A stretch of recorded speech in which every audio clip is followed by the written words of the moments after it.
Good morning, and congratulations to all graduates.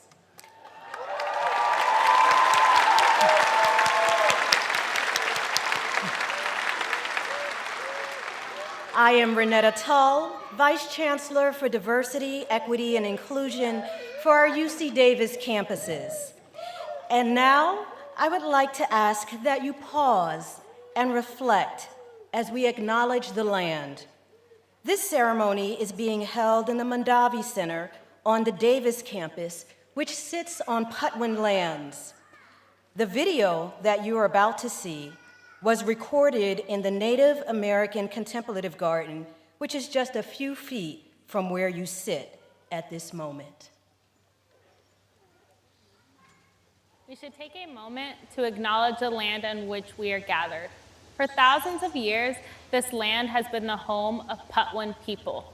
Today, there are 3 federally recognized Putwin tribes: Kachil Dihi Band of Wintun Indians of the Calusa Indian Community, Quetzal Dihi Wintun Nation, and Yochadehi Wintun Nation.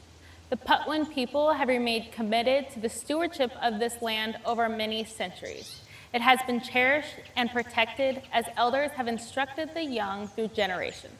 We are honored and grateful to be here today on their traditional homelands. Indeed, we are honored and grateful. Thank you.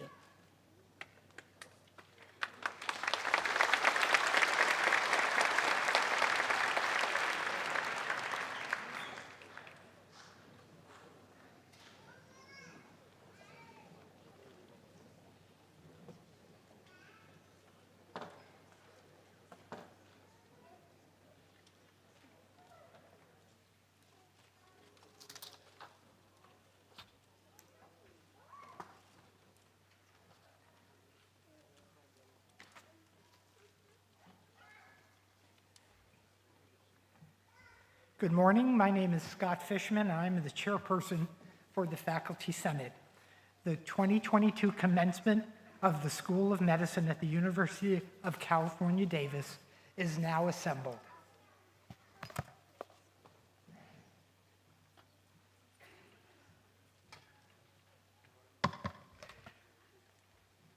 Good morning. My name is Mark Service. I'm the Vice Dean for Medical Education.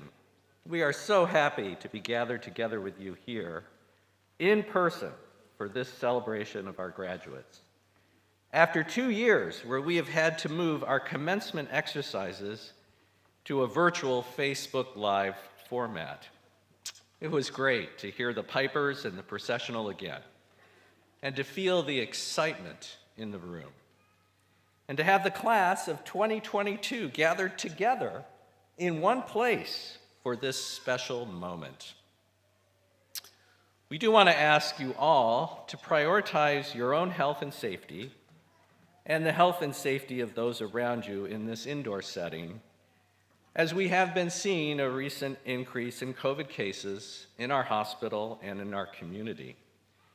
This is consistent with national trends. So we encourage you to use masks, just like our stage party, and to limit your exposure and risk wherever possible. We are also going to forego the traditional handshakes on the stage as we give out the diplomas today. Thank you for your cooperation.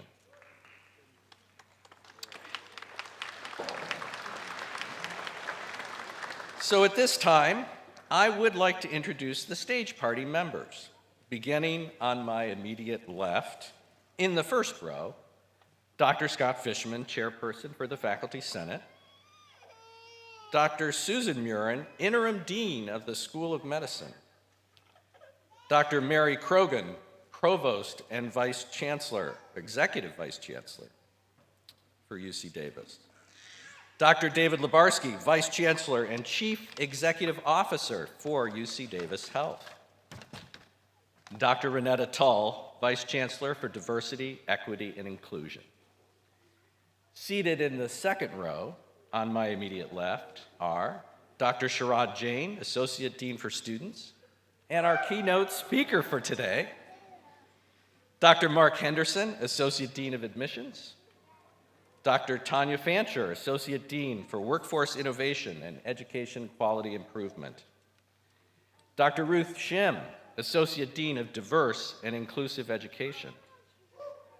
Mrs. Dana Allen, Executive Director of the Cal Aggie Alumni Association and Assistant Vice Chancellor for Alumni Relations. Dr. Stephen Kavanaugh, Dean of the Betty Irene Moore School of Nursing. Dr. Cynthia Ching, Interim Vice Provost and Dean for Undergraduate Education. Dr. Rao Unava, Dean of the Graduate School of Management. And Dr. Kristen Olson, Associate Dean for Curriculum.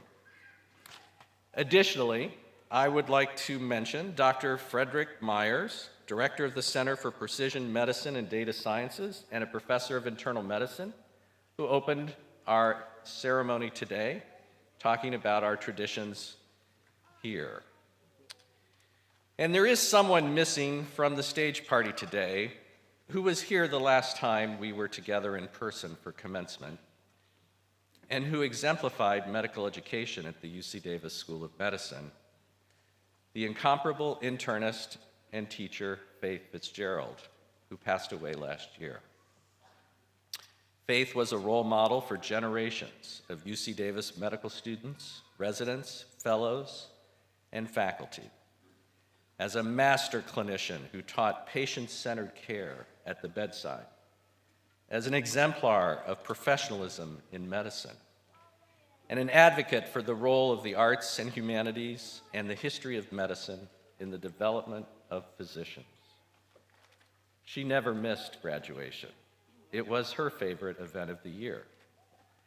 And her unique stentorian style graced these proceedings with instant gravitas and reminded us of why we are here. So I wanted to take this moment to remember and honor her, a legacy that will endure in the proud graduates we honor today and in years to come here at the UC Davis School of Medicine. Finally, I want to mention our faculty because medical education is a team sport and they play a vital and critical role in support of our educational mission.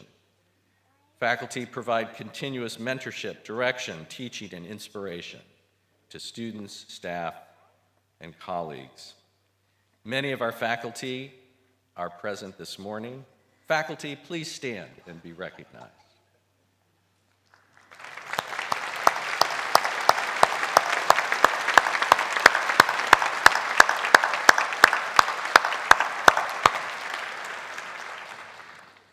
So now I would like to introduce someone who provides extraordinary leadership for us at UC Davis Health, our Vice Chancellor and Chief Executive Officer, Dr. David Lebarsky.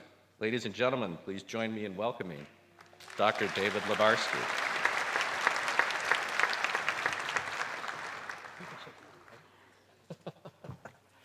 All right, well, wow. You know, to see an auditorium filled like this at a time like this truly gives me great joy. It's not on my talking points. They always hate when I do that.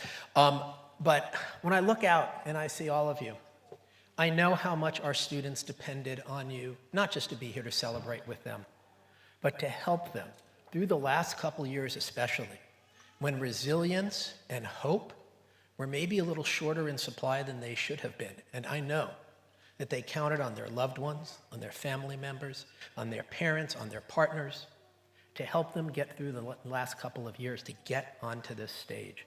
And I want to personally thank you all for being there for them and give you a round of applause.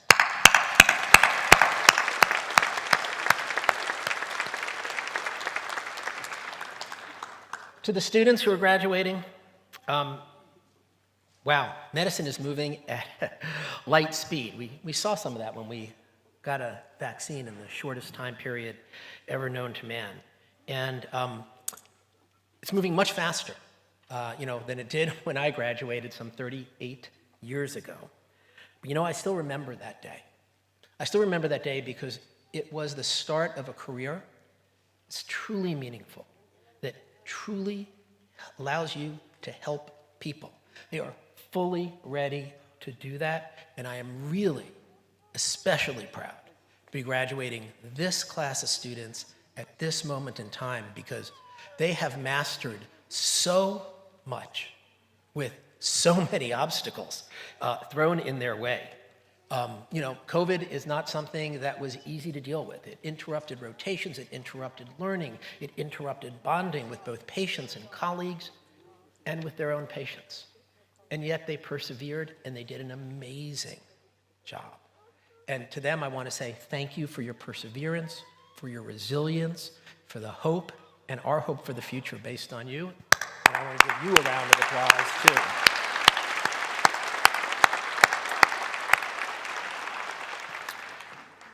That's what we're looking at here today, is an amazing group of young men and women who really are going to take medicine to new heights.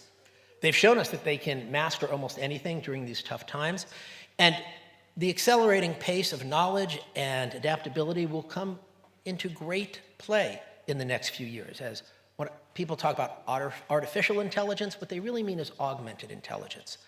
Medical knowledge is increasing at such a rapid pace that without computers to help us parse through all the data and all the new studies, we actually won't be as good doctors as we might have been. Well, again, it was a lot easier when I graduated. They were publishing many fewer papers, and there was a lot less tech to master. But our students today are ready. They're ready to be lifelong learners. They're ready to adopt the technology that's needed to be even better physicians, getting help from that technology. And I hope that they're primed. I've seen this in the student-run clinics and every good work that this class has done, to be part of building and helping our communities and helping to eliminate disparities in health outcomes across our great nation. We've seen through COVID that certain groups of individuals, especially underserved communities, did much poorer. It threw into great relief the fact that what had been hiding in shadows, which is that we were not treating our underserved communities with equality. And I know that our graduates here today are committed to that, as are all of our faculty and all of the administration here sitting on the stage, to make sure that we do a better job in that regard. And I am confident that the class we are graduating has that in their hearts. Albert Schweitzer said in the early 20th century, something stand a test of time for a century, that the doctor of the future will be one's self. And nowhere is that truer again when you graduate a class that has done so much already, that has persevered through so much already, that they will be able to adapt to our future and make us proud of them and what they will do there. I would just provide a couple words of wisdom before I give up the podium, if I may. A medical degree is a life changer for you as graduates, but even more importantly, it's a life changer for our entire community, because we're putting forth well-trained individuals to take care of us, our loved ones, our neighbors, and people we don't even know. It's a life changer for our entire community. The course of education is one that ends up helping everyone. Steve Jobs said, "Your time is limited. Don't waste it living someone else's life. Don't be trapped by dogma, which is living with the results of other people's thinking.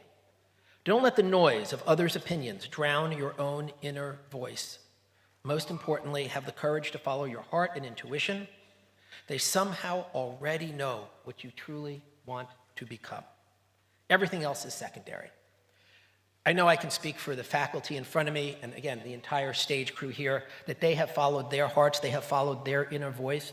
They have given up their careers to produce an amazing, dedicated their careers to producing an amazing class of graduating students who will go on an amazing journey ahead.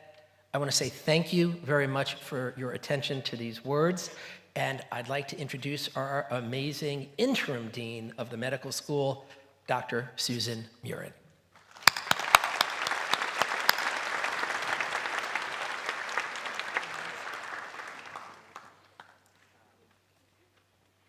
Thank you very much, Dr. Lubarsky.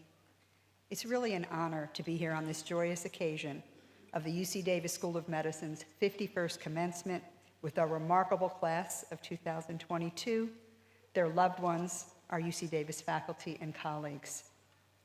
UC Davis School of Medicine is leading the nation in training physicians and physician leaders who reflect and share a deep commitment to caring for California's richly diverse communities. We are leading the way because of our mission-driven students, trainees, faculty, and staff who are dedicated to transforming lives by improving health both regionally and globally. We are immensely proud of the class of 2022 for being an important part of our community of thought leaders and agents of change, working to improve health equity and social justice, the importance of which have really been highlighted by the events of the last several years. Medical school is challenging under the best of circumstances, but your experiences were more challenging than most. You have come of age during a pandemic, under circumstances that are far from ordinary. I know that the changes you've had to confront, the adaptations you've had to make, have not been easy. But you have risen to the challenge with courage, resilience, determination, and compassion. You have gone above and beyond, not just completing your own studies, but stepping up to do more, to go boldly, as we say at UC Davis, through your efforts around COVID-19 vaccination and healthcare outreach to the vulnerable communities in our region. And these efforts have justifiably been recognized nationally and are as a model for others. Your experiences during the pandemic have instilled a grit and resilience that will carry with you through not just the next phase of your journeys in your postgraduate training, but throughout your careers. I know this, having been at the forefront of a generation of physicians that came of age during the emergence of another frightening, devastating, and highly politicized viral epidemic, that which was caused by HIV. Your education and training at UC Davis have proven that you have what it takes to be extraordinary physicians. And as Dr. Lebarsky alluded to, we were very grateful for that because you will be our physicians. Your education and UC Davis, I'm delighted to share with our guests that our 2022 graduates will begin their medical residencies in 20 different specialties in training programs across 18 different states. Nearly 2/3 of them are going into primary care, which is very, very far above the national average. And more than 3/4 will remain here in California for the next stage of their careers, many of them at UC Davis. And this really is our mission as a public land-grant university, training California's physician workforce of tomorrow. And our data on what our students will do and where they will go show how successful we are being as delivering on that mission. So today we celebrate your tremendous achievements, your passion to serve, and your bright future. We know that you will continue to thrive and rise above any future challenges because of your talent and your unparalleled commitment to improving the health of everyone in our community, especially the most vulnerable. Congratulations on your graduation. We are enormously proud that you are a part of our UC Davis School of Medicine family for the moment as students and in a few minutes as alumni. Yes.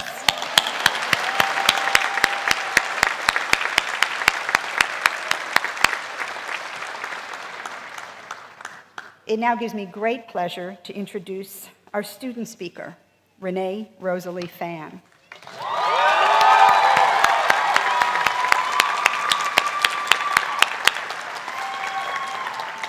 A local resident of Roseville, California, Renee received her Bachelor of Science degree in Human Biology and Society at UCLA. Passionate about global health, Renee has led medical mission trips around the globe, including to Guatemala, India, and Peru. While at UC Davis, she was an officer for Bayanahan student-run clinic and conducted research in neonatology. Her passion for medicine is surpassed only by her love of TV crime dramas, and of course, her love for her family, including her grandmother, who's here today in spirit. After graduation, Renee will continue her training in pediatrics at Children's Hospital of Los Angeles with plans to pursue a career in neonatology. Please help me welcome Renee Rosalie Phan.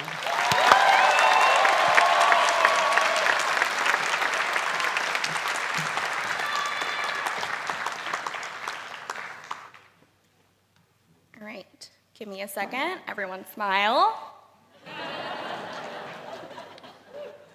Okay. Good morning, everyone. I'm so happy you were able to come and be here in person today, and I'm even happier that my classmates and I made it here in the first place. I grew up wanting to be a doctor. When I was about 5 years old, I would carry around a first aid kit that I made myself because I thought that's what doctors do. It had Hello Kitty Band-Aids, Scotch tape, a sewing kit I didn't know how to use, and lollipops, because what good doctor doesn't have those? As naive and innocent as it might sound, you could argue that was the start of a long journey that brought me to this moment, right here, right now. And if you asked any of my fellow soon-to-be doctors about the road they took to get to this stage today, none of our stories would be the same. One of the things I loved most about medical school was how we can be so similar and yet completely unique. Basically, I'm trying to say that we're the same, but different. Leading up to this momentous day, we can't help but reflect on the years building up to this achievement. If I asked you to close your eyes and think of all the life experiences that brought you here, from childhood to now, I'm sure you could imagine the sights, sounds, and smells of those memories. So years from now, when I look back on medical school, I imagine I'll have some distinct memories that will bring me right back to this period in my life. I invite you to join me on a walk down memory lane so I can see what I learned from each year, and we can see how our experience might have been the same, but different. Thinking back on first year, I hear never-ending small talk and introductions of where we were from, what we did prior to medical school, and maybe if we knew what specialty we were interested in. As annoying and tedious as this was, it opened my eyes to just how diverse and amazing my fellow classmates and future colleagues are. I remember the pungent smell of the anatomy lab where we spent what felt like a majority of first year. I also recall how tired I was after student-run clinic, where I would spend a whole hour taking a patient history and even longer writing an overly detailed note. I would go home exhausted with my brain fried after seeing a whopping 2, maybe 3 patients. These memories have since taught me that we all have to start somewhere. Somewhere along the way, we took on the notorious label of being pre-med and then became medical students. And 4 years later, those first-year medical students are moments away from becoming doctors. As we move on to residency, the cycle starts over. And even though I'm not thrilled about having to tell my new co-interns where I'm from or where I went to medical school over and over, I'll remember that 4 years ago, the strangers that I introduced myself to became my friends and extended family. And I'm sure the same will happen again in this next chapter of our lives. During second year, if I'm being honest, I don't remember much. Maybe that's because second year to me was a lot like first year, just on surer footing. But it's probably because what happened towards the end of second year eclipsed everything that came before it. When I think back on second year, all I hear is deafening silence. The silence of hours of studying alone for step 1 during our dedicated study period. And that silence only grows louder as I recall the world joining us in isolation because of the pandemic. Even though I don't have as many distinct memories from second year, I still managed to learn valuable lessons. For example, it's far more worth my time and money to just go out and buy bread than to try to make it myself, sourdough or otherwise. It taught me that I'm not a fan of having to work or study through unprecedented times, and that I should just cross my fingers for long stretches of average times in the future. On a more serious note, the end of second year showed me compassion and resilience like I'd never seen before. Alongside the stress and fear that were inevitable at the time, I felt incredibly proud and inspired to be joining the healthcare workforce, and I could not have been more excited to do it alongside my classmates. From the start of third year, I remember the nerves and excitement, the adrenaline rush of running to my first code in the hospital or of delivering my first baby. I can feel the ache of my tired feet after starting my day in the hospital at 6 a.m. and having to stand for rounds that went on for hours and hours. Then I remember how sad my wallet felt when I surrendered to the need to invest in compression socks and good shoes for the hospital. Embarrassingly, if I think too hard about the impromptu quiz questions from attendings in the hospital, I can literally feel my heart beating faster and can feel all of the blood rushing to my face at the same time that all of the knowledge seeps out of my brain. I recall the smell of a Bovie cauterizing skin in the OR, and maybe some of my classmates can remember the taste of a milkshake from the burn unit. I distinctly remember an attending looking me in the eye and starting a sentence with, "Back in my day."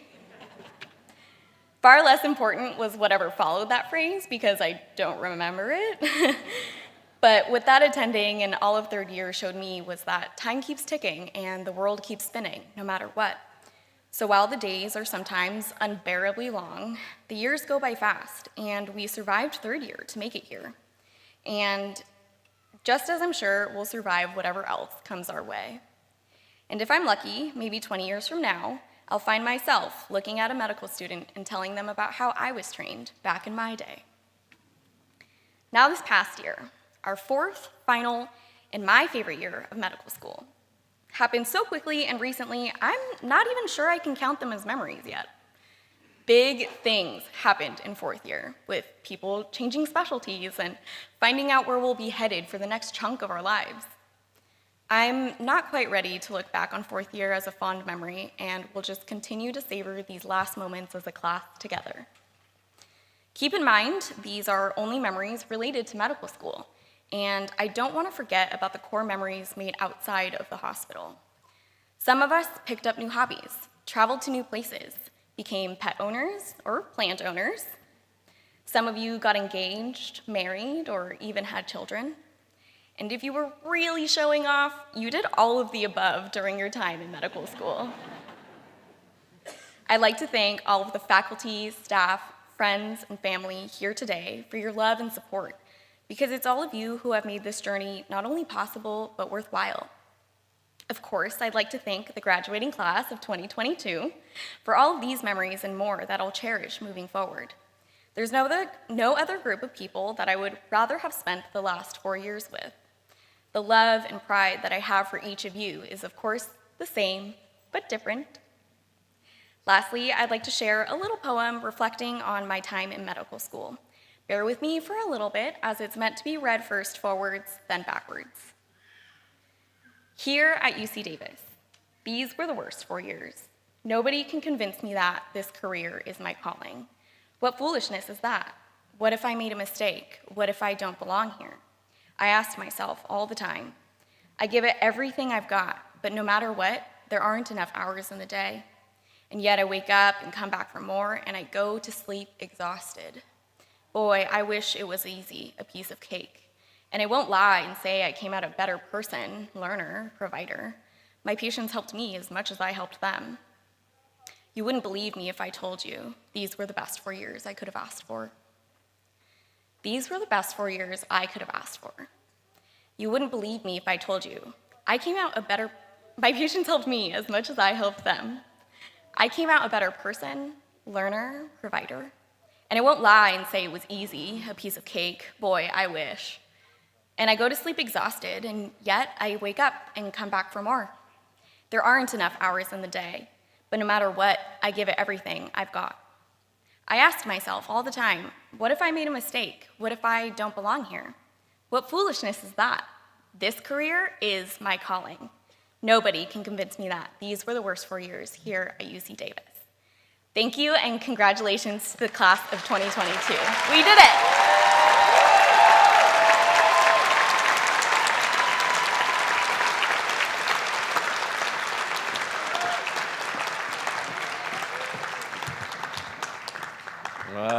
thank you, Renee, for sharing those memorable moments from the journey through medical school and celebrating the wonderful diversity and the shared experience of your fellow students. So I would like now to introduce the class presidents of the class of 2022, Emerald Nguyen and Harjot Ver.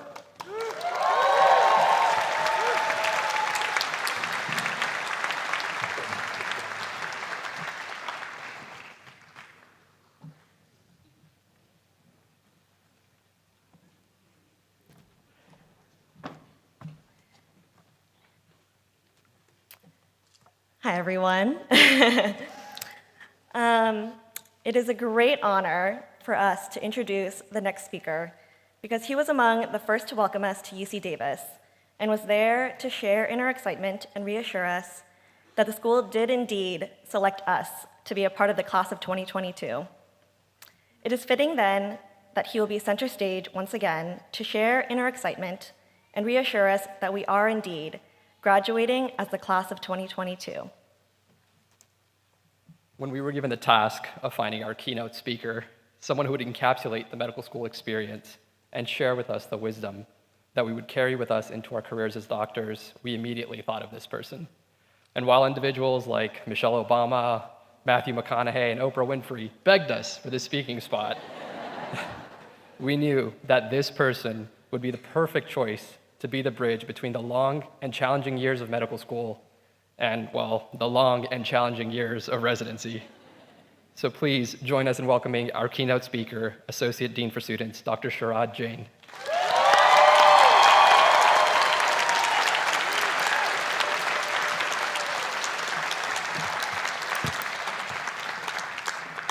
Thanks so much to Emerald and Harjot for that kind and generous introduction. It's been such a joy working with them these past 4 years. It's an incredible honor to be here together with you, the class of 2022, to celebrate this special occasion. You were my first class at UC Davis, and I vividly remember welcoming you to medical school at your induction ceremony. And now, here we are, having traveled together through 4 challenging and inspiring years. You managed to navigate medical school through an incredibly stressful time with all of the disruptions caused to your education by the COVID pandemic, through structural racism and racial violence, both inside and outside our institution, and growing political divides in our country. But you did it, and we are so proud of you for your successes. And in just a few minutes, you will be doctors. Reflecting on my own experiences as a physician for the past 25 years, I'd like to share a few of my thoughts about the core identities of an individual. What I mean by this, more specifically, is that I believe that there are 3 core identities that we all have: a personal identity, a professional identity, and a societal identity. So what are these core identities? I think of personal identity as the values that describe who you really are, which may be based on your culture that you grew up in, the people who surround you, your fundamental beliefs, and what and who inspires you and gives you meaning. Your professional identity now certainly includes being a doctor and all the expectations that come with that role. In addition to being a clinician, it may include other professional roles, such as being a researcher, a teacher, or a quality improvement champion. And finally, your societal identity. Although some would say that your professional role as a physician is your societal role, I would say that the societal identity represents your broader role and responsibility to your community. Examples include serving as a tireless advocate, a determined innovator, or a committed reformer. I would venture to guess that many physicians may not be able to identify their societal identity, but I hope to convince you that this identity is equally important to the other 2. One thing that surprised me when I finished medical school was the discovery that doctors have a lot more power than you might realize. People listen to you, they follow your instructions, usually, and they show you more respect than you think you deserve. As an intern, a few months after being allowed to put MD after his name, one of my residents described how the 1 minute he spent scribbling out a letter for his patient helped that patient stay in this country. 1 minute, 1 letter, signed by him, and his patient was now on a long-awaited path to citizenship. I think you will find that people treat you differently when you have doctor in front of your name and a white coat draped over your shoulders. You will certainly have the power to relieve suffering at the bedside by showing compassion and treating illness, but you can also do so on a larger scale by developing your societal identity and bringing changes to your community beyond the clinical encounter. I urge you to use your platform. As doctors, we have a unique vantage point that allows us entry into the lives of our patients. They share personal details about sensitive topics with us that they wouldn't tell anyone else. I remain amazed by my patients' willingness to describe their private lives, their addictions, their hopes and fears, even on our first visit to our clinic. You learn and experience things that others may not see and that you would likely not see if you were not a physician. You will learn how an unhoused patient survives on the street, what life was and is like for your patient who just arrived in America after spending years in a refugee camp, how someone remains stuck in a relationship with intimate partner violence. You will know many details about immigrant culture, drug culture, and prison culture. You will see people who are invisible to others, and you will physically and literally touch people from whom others retreat. It is this unique window and the knowledge and experience that comes from looking through it that allow you to use your power as a physician in productive and effective ways to bring changes to our communities in ways that are now more critical than ever. You've all taken care of patients on your rotations with multiple conditions that require you and your team to balance interventions to optimize the various systems that sometimes seem like they're working against one another. I want to tell you about my former patient, John, a 62-year-old man with coronary artery disease, pulmonary hypertension, sleep apnea, and COPD, as well as severe back pain from a work injury that has resulted in his use of a wheelchair and high doses of opioids to control his pain. But what you wouldn't know about John from reviewing his chart is that he spent his early years in the Deep South as a descendant of slaves. As a young adult, he moved to St. Louis, where he married and divorced. He still has 3 grown children who live there. He moved to California many years ago to work in the shipyards, but soon got disability insurance after a work injury. He lived in a single-room occupancy hotel, but had a hard time getting to his room because the elevator in his building was always broken. And he couldn't get his pain medications due to clinic policies that prevented our pharmacist from prescribing that medication when his urine toxicology results showed cocaine that he adamantly denied using. John knew that his time in this world was short, and his one wish was to try to get back to St. Louis to see his kids after nearly a decade. He really wanted to fly, so he worked with the pulmonary clinic staff to optimize his lung function to travel safely on an airplane to make that important trip. John's story is a classic example of how bench science has helped us at the bedside in prolonging the lives of our patients with significant mental illness. And you've probably heard the expression from bench to bedside, meaning taking discoveries or innovations from the lab, that is the bench, and to use them to treat patients at the bedside. John's multiple admissions had resulted in several new medications to strengthen his heart and his lungs. He had many cardiology studies to improve his symptoms, and he even had a high-tech simulation study to explore his suitability to fly on a commercial airplane. There was a strong focus on optimizing his physiology through the use of powerful medications to improve his symptoms. But less attention was focused on understanding John as a person and to think more broadly about ways to help him and the many people like him that struggle in our communities. John's story is not particularly unique or sensational. There are many patients like John, and you will meet some of them during your first weeks of your internships. But each of them will be looking to you, their new doctor, to help him feel better in the clinic or the hospital.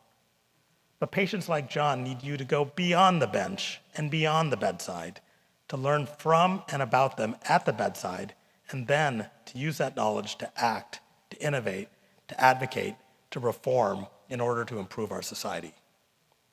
And I know that your training at UC Davis has better prepared you to understand how to help John, both in the medical world that we inhabit, as well as the outside world that he inhabits, and to recognize some of the potential differences in priorities in each of those worlds.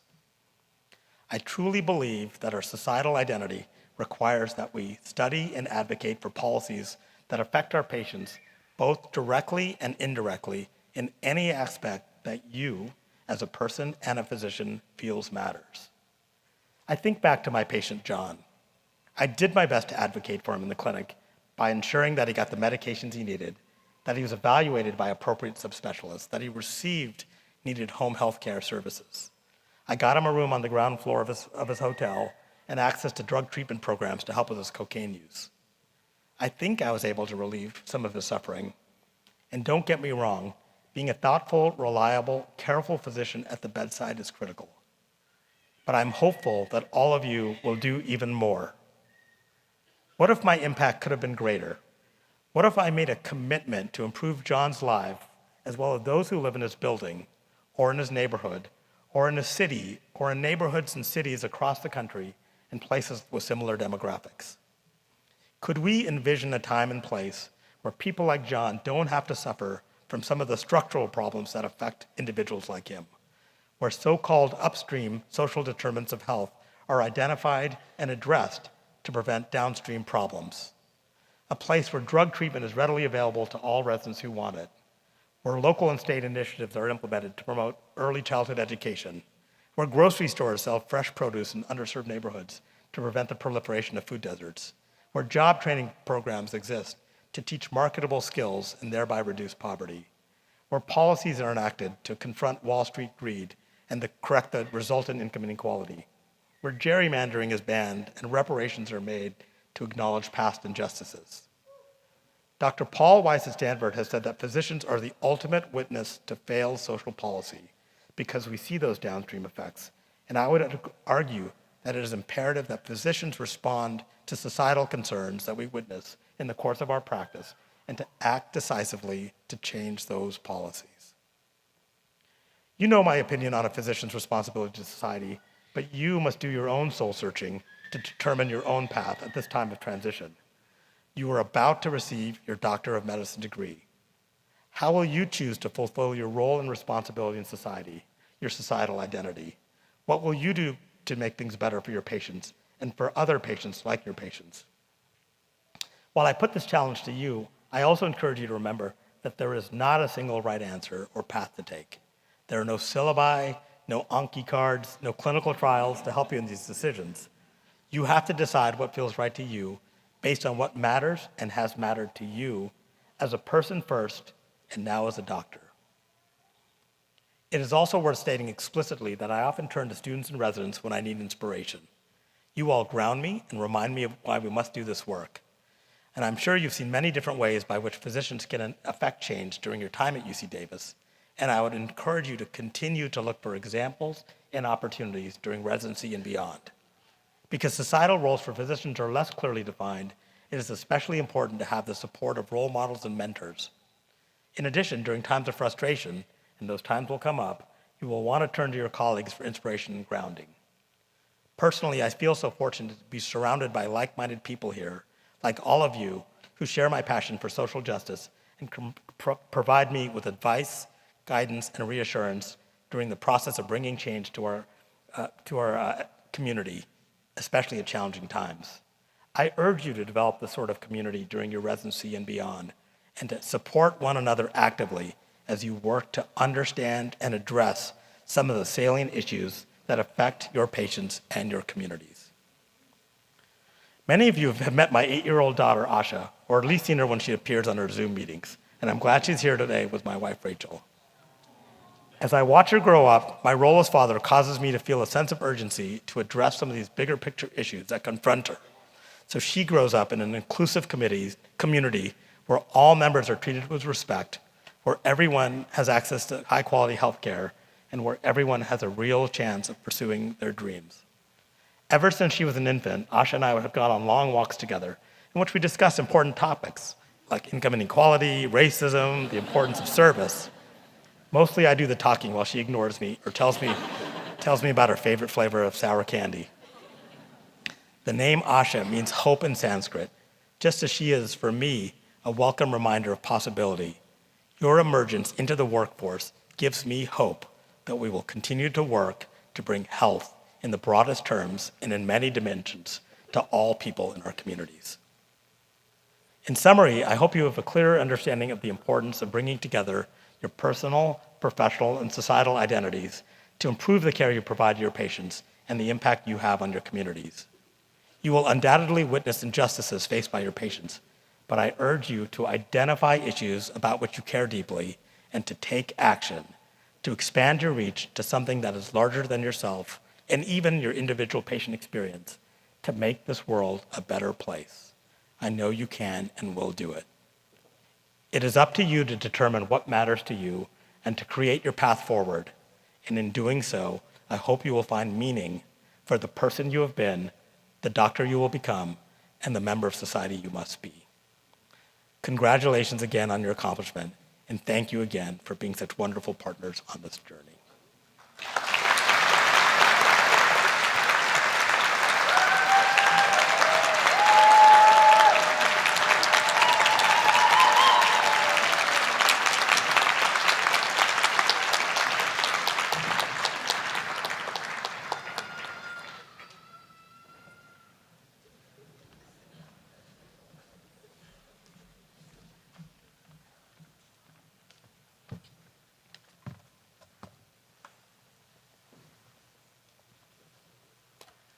Thank you, Dr. Jane, for that moving and powerful keynote speech.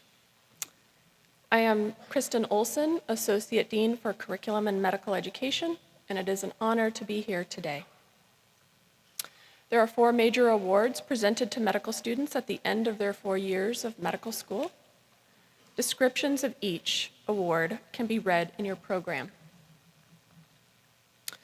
The first student award to be presented today is the School of Medicine Medal.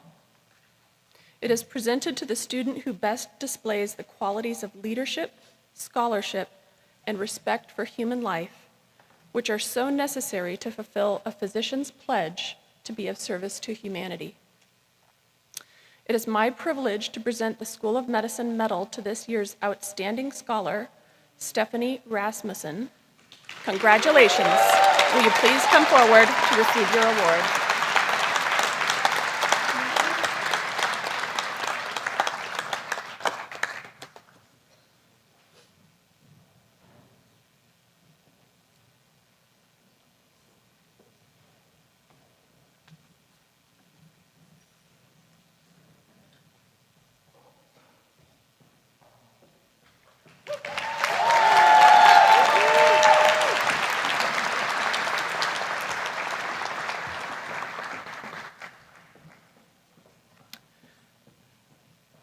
The second award to be presented today is the Eli Benjamini Endowed Fund Award for Biological Sciences. This fund is intended to honor the most outstanding senior doctoral student whose studies are within one of the fields of biological sciences. It is my privilege to present this award to Lillian Zhang. Congratulations. Will you please come forward to receive your award?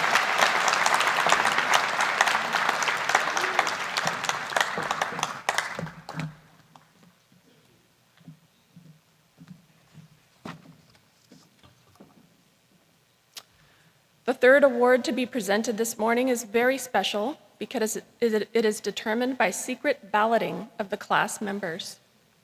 In their opinion, this person is the best and most consistently demonstrates joy and commitment.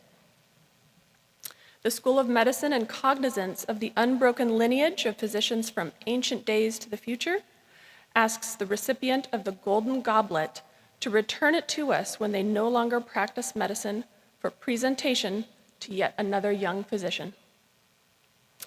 The Golden Goblet Award symbolizes UC Davis and highlights the School of Medicine's commitment to teach physicians of excellence. The class of 2022 has selected Jacqueline Williams as the recipient of this year's Golden Goblet Award. Congratulations.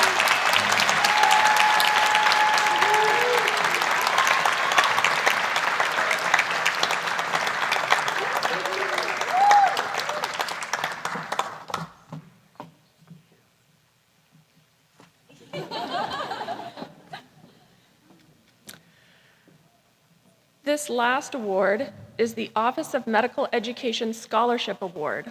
Faculty and staff have come together to establish this scholarship to be given to a student who has demonstrated service to the School of Medicine and has provided community outreach, as well as consistently demonstrated respect and dignity for others. The staff and faculty have selected Harjit Burke as the recipient of this year's Opposite Medical Education Scholarship. Congratulations. Please come forward to receive your award.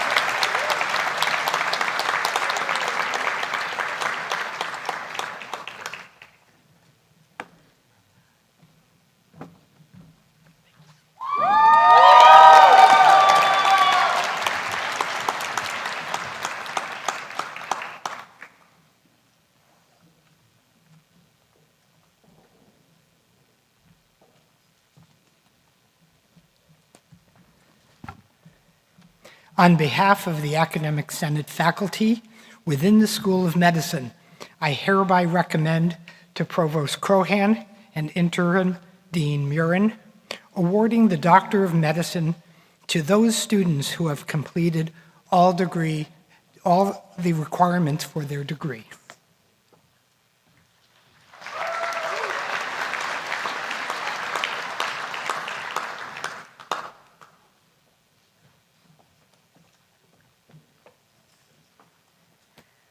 The degrees conferred by the University of California attest to scholastic achievement, the traditional result of the university's fulfillment of its primary duty. In our ceremony this morning, the degree of Doctor of Medicine will be presented to 127 students. Will the candidates for the degree of Doctor of Medicine please rise?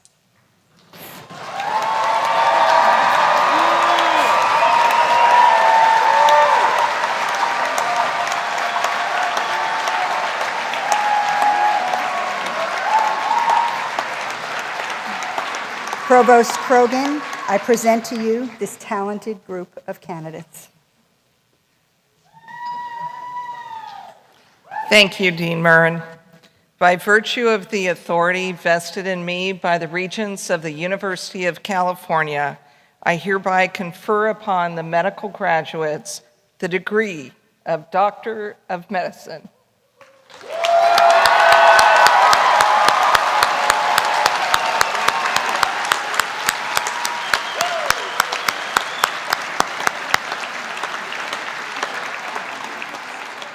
So graduates, you may now be seated. We will now move on to giving out the diplomas, probably the moment most of you have been waiting for. Dr. Sharad Jain, Associate Dean for Students, will be hooding the first half of the students, and Dr. Tanya Fancher, Associate Dean of Workforce Innovation and Education Quality Improvement, will announce the names of the new Doctors of Medicine.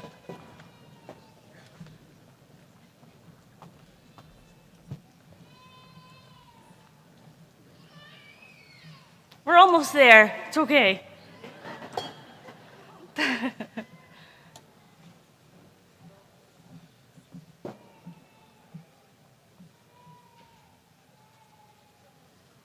It's really my honor to introduce you to the candidates who will be receiving their degree of Doctor of Medicine today. Dr. John Paul Ububushara.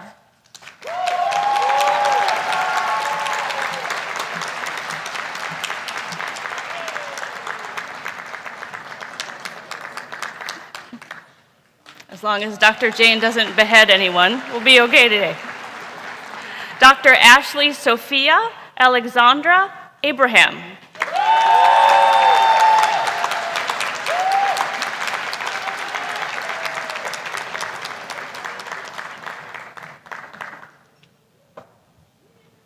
Dr. Antoinette Ijiyama Ulubwe.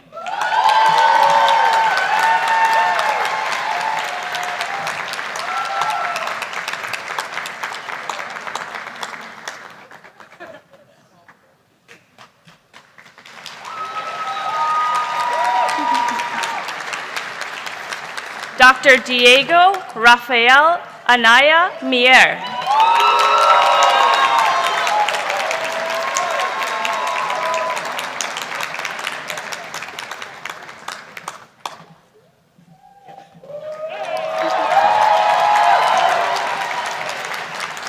Dr. Aman Aurora.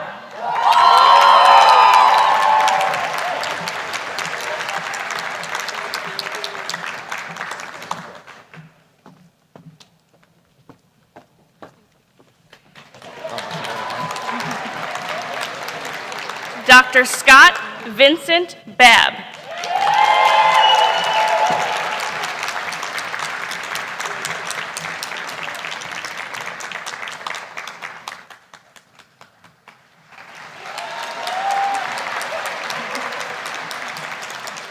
Dr. Sarah Mohammed Bala.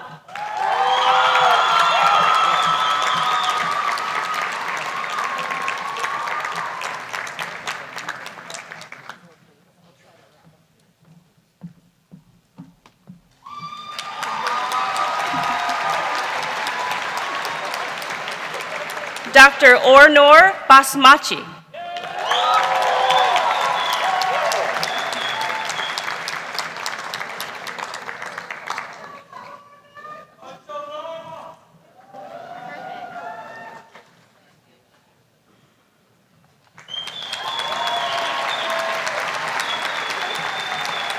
Dr. Sylvia Bastia.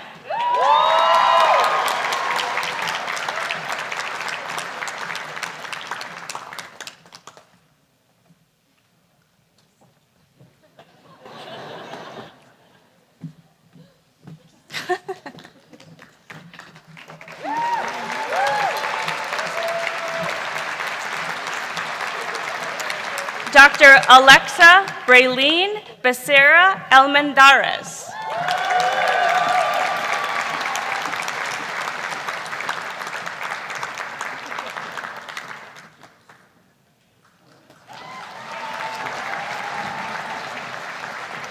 Dr. Haley Ann Betancourt.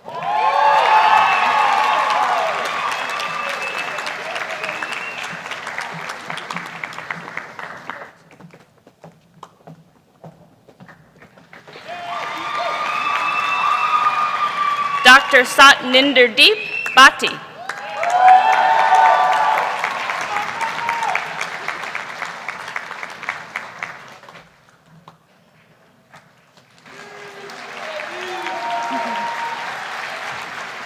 Dr. Alexandra Calderon.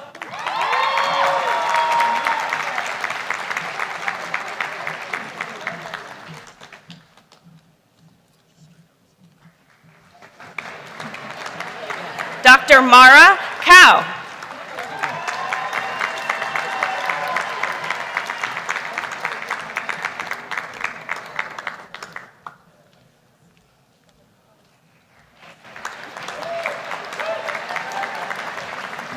Dr. Maria Ceja Rodriguez.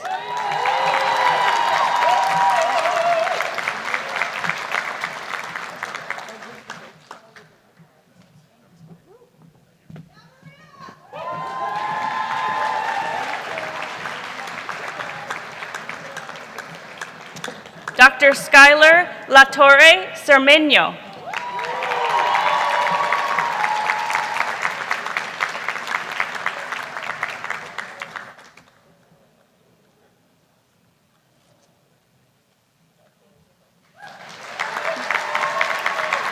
Dr. George Michael Chavez.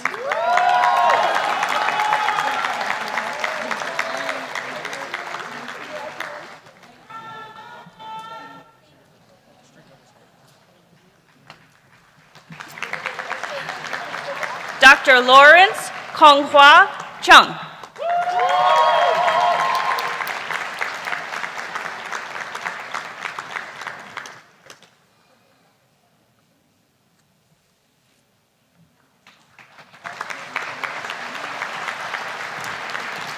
Dr. Paula Rainse Chai.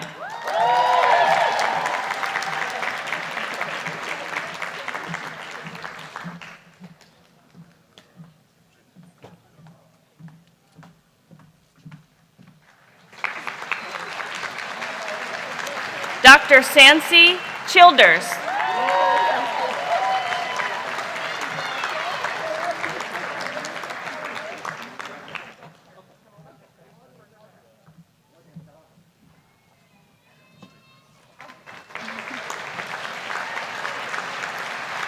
Dr. Karen Chung.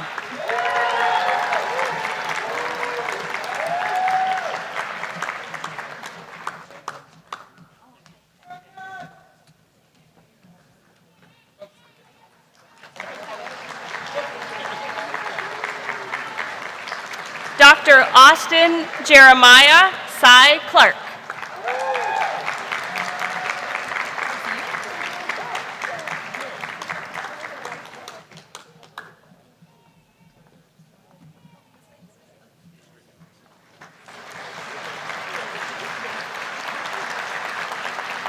Dr. Corinne Hakala Cushing.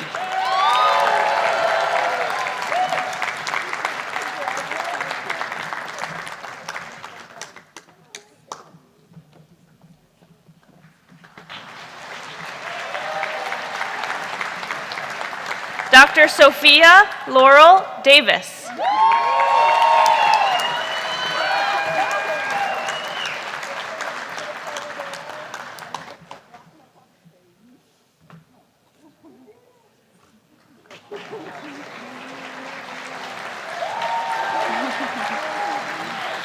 Dr. Gagandeep Singh Doga.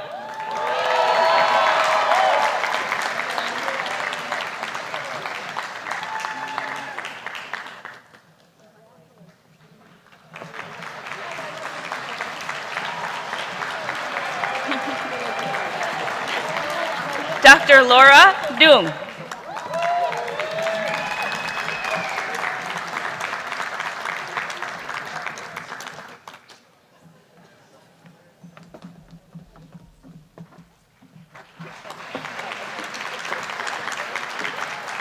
Dr. Tess Noelani Engel.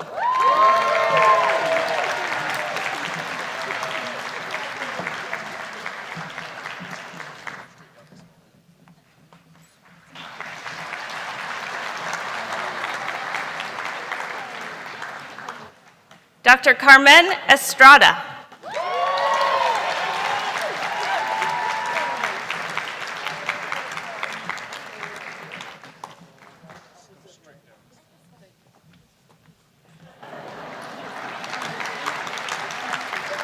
Dr. Samantha Catherine Fish.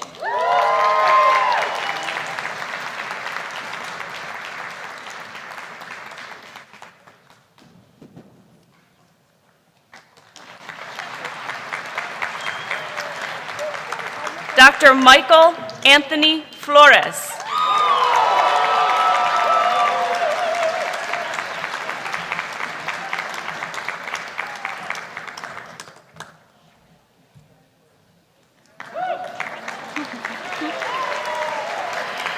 Dr. Nancy Shuting Fong.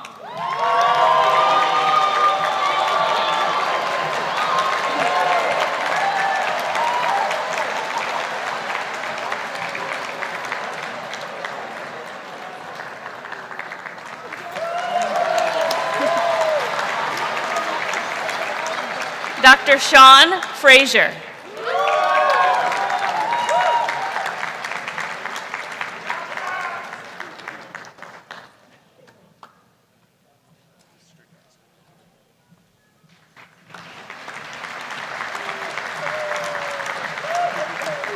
Dr. Elizabeth Fung.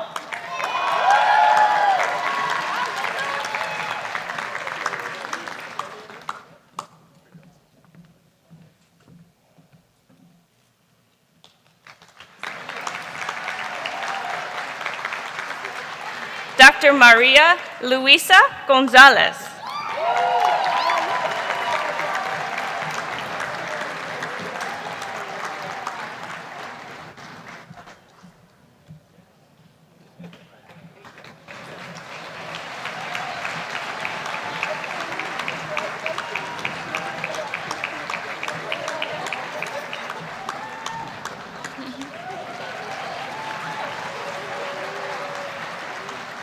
Dr. Wyatt Matthew Graham.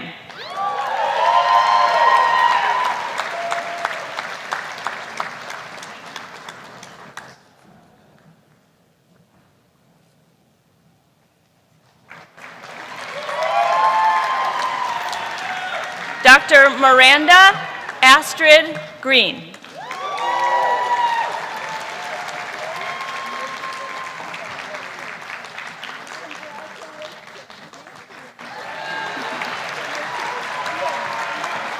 Dr. Jalpreet Graywal.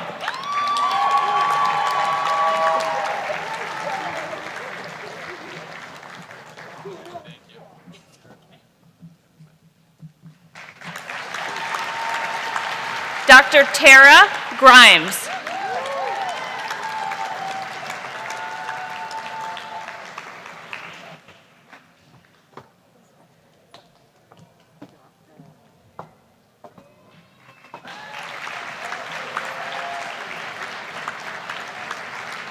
Dr. Josephine High.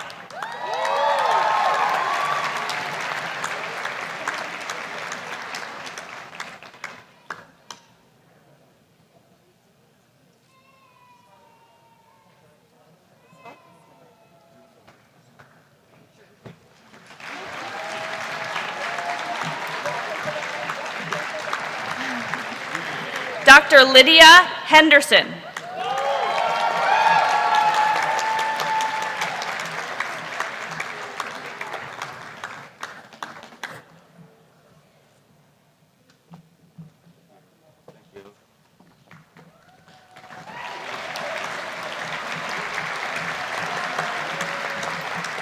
Dr. Kelsey Shukumi Hideshima.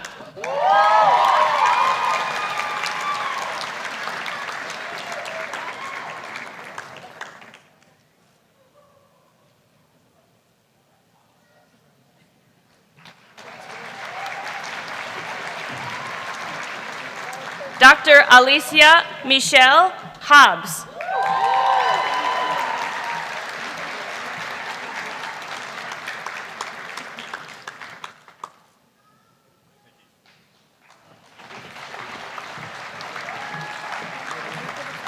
Dr. Kumsu Huang.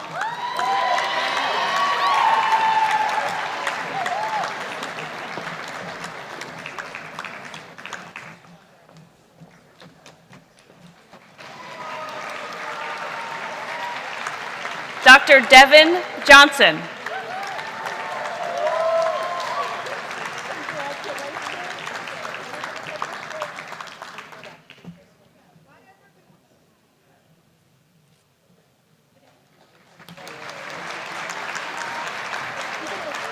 Dr. Murtaza Khan.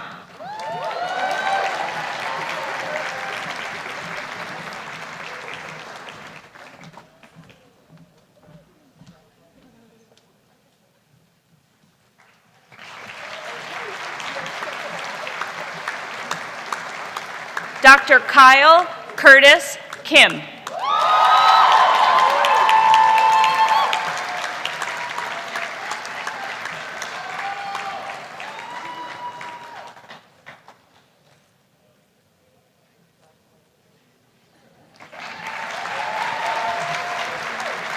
Dr. Andrea Kulinich.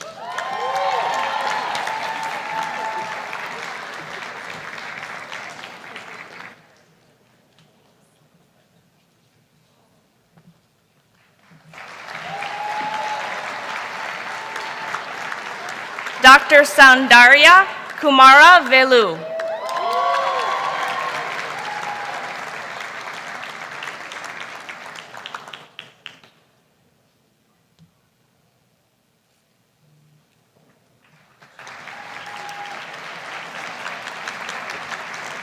Dr. Quentin Cusey.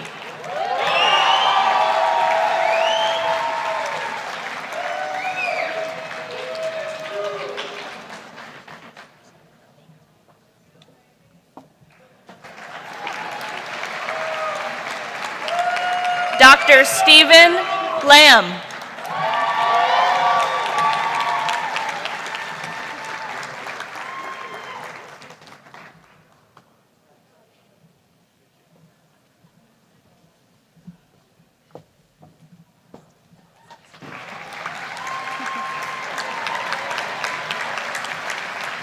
Dr. Catherine Lay.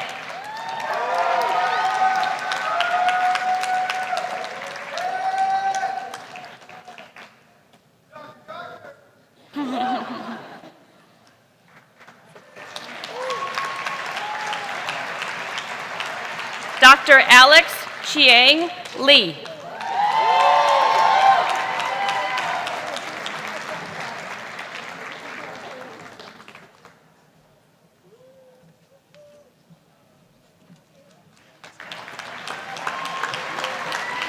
Dr. Isabella Leon.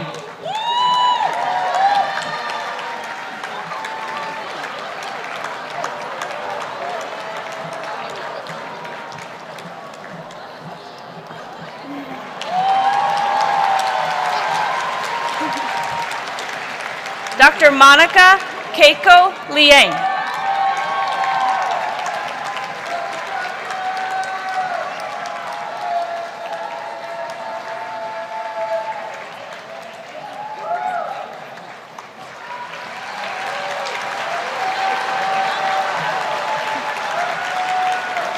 Dr. Miranda Lowe.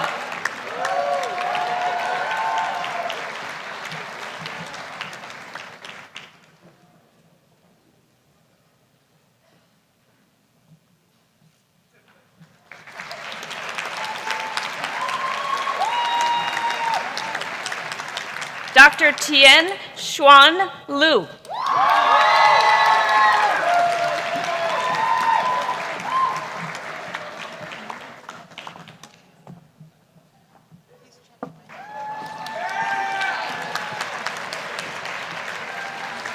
Dr. Romir Rajiv Maheshwari.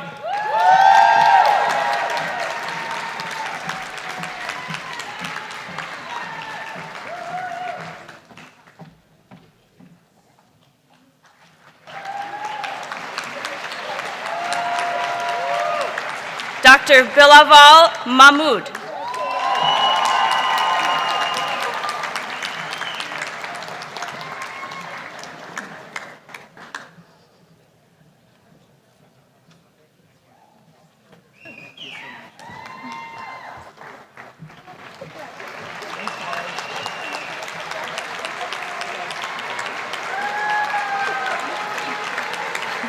Dr. John Robert Mark.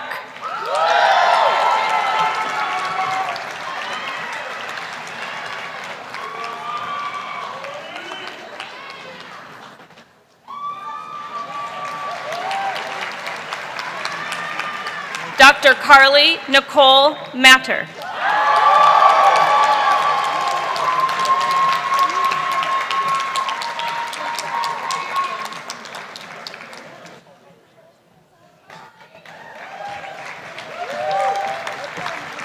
And now Dr. Kristen Olson, Associate Dean for Curriculum, will continue hooding the students, and Dr. Ruth Shim, Associate Dean of Diverse and Inclusive Education, will begin announcing the remaining names of the new doctors of medicine.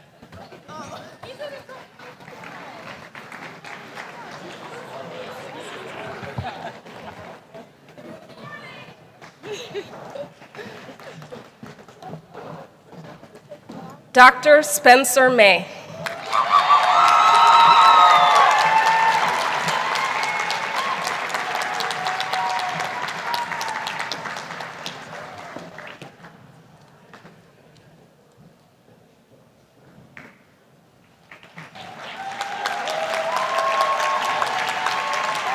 Dr. Joseph Dante Mazzola.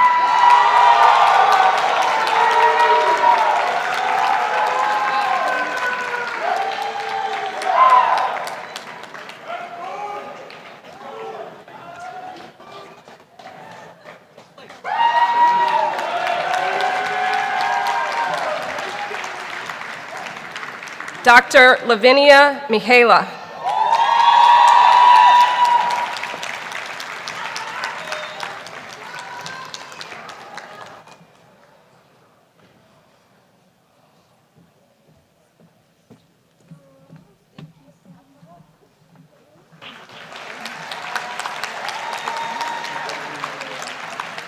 Dr. Michael Isaiah Montoya.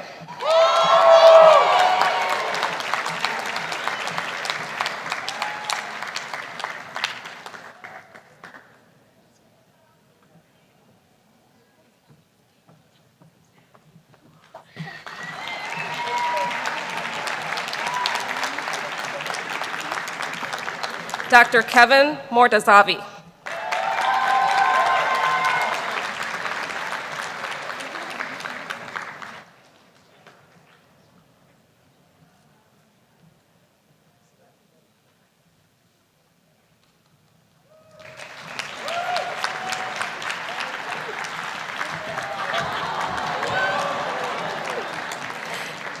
Dr. Janae Murray.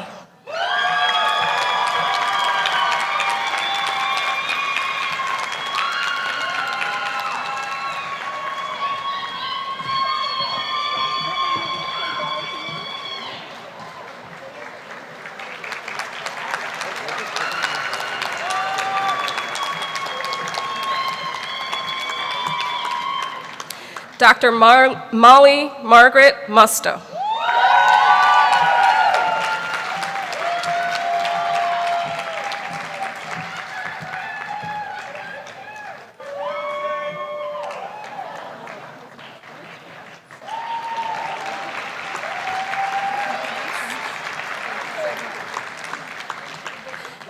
Dr. Shadi Nicole Neiman-Poor.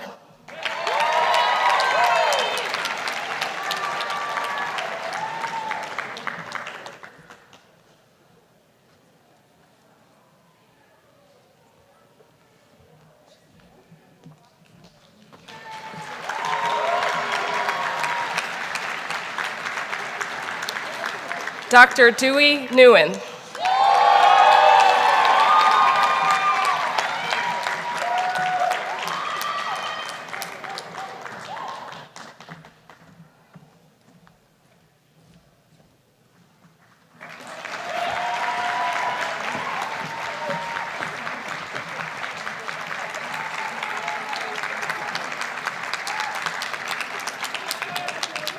Dr. Emerald Lovis Nguyen.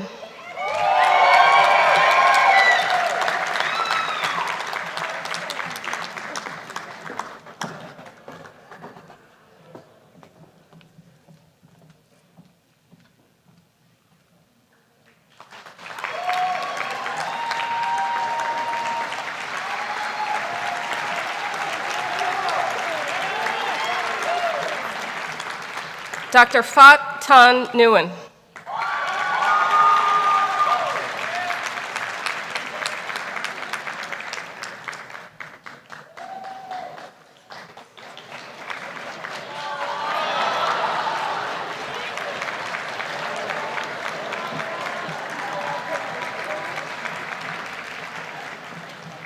Dr. Veronica Jaguna.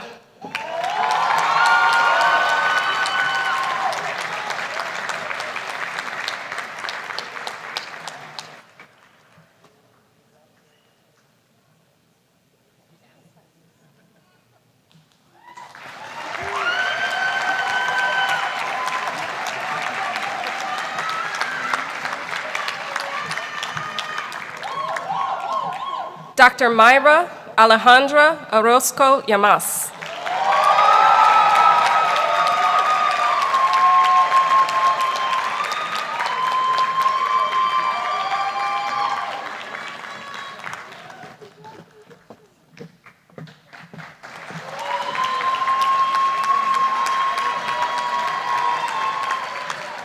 Dr. Joanna Ortega.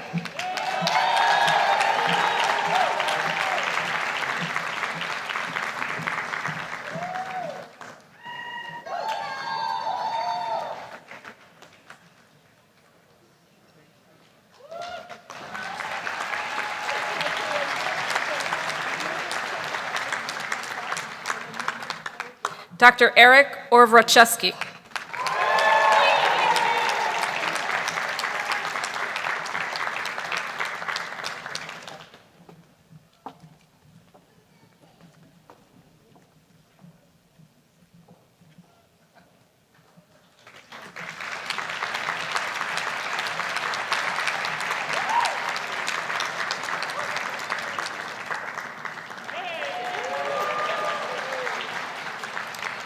Dr. Jeannie Eugene Park.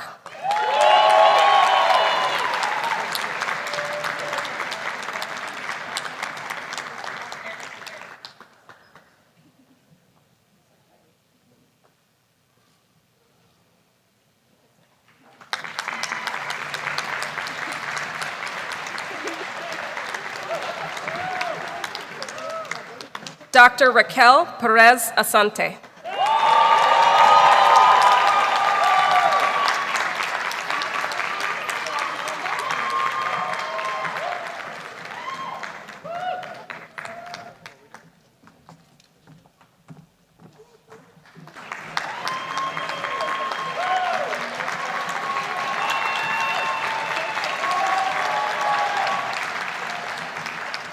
Dr. Ross Perry.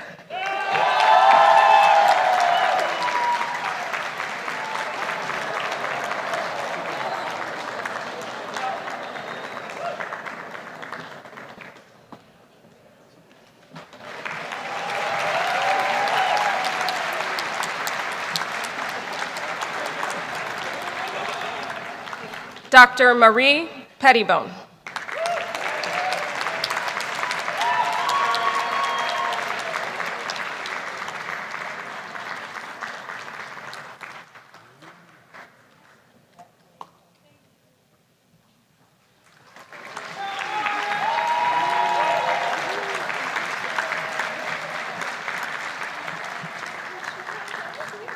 Dr. Eileen Fahn.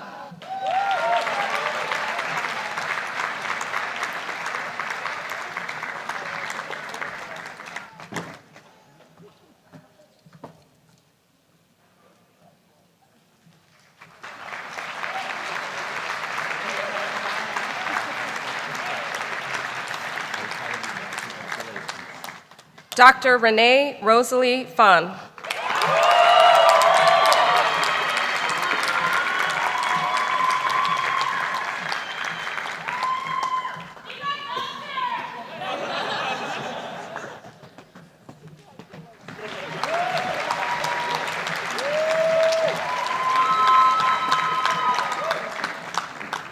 Dr. Michael Prentice.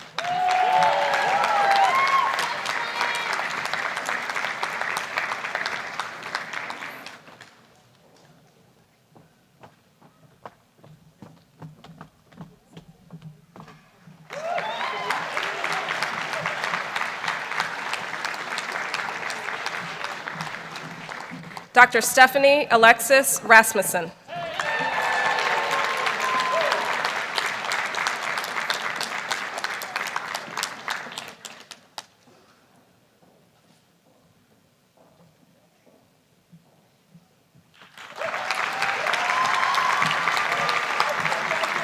Dr. McKenna Rice.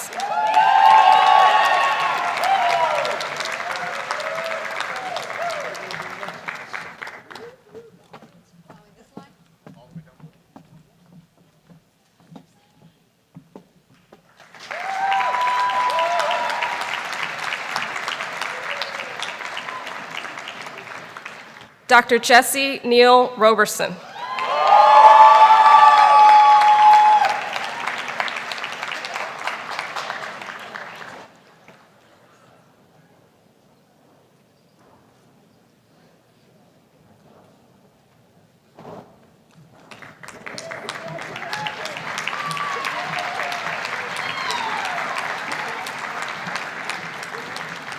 Dr. Pope Rodnoy.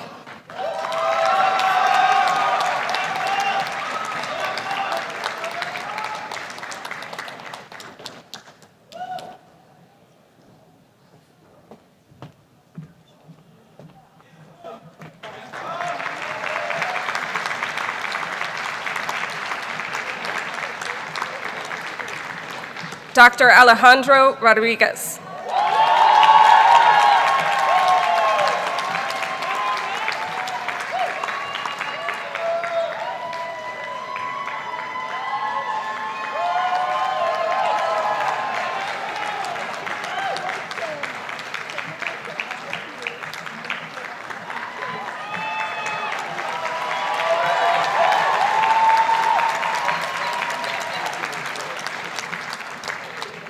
Dr. Nason Rosenkrantz.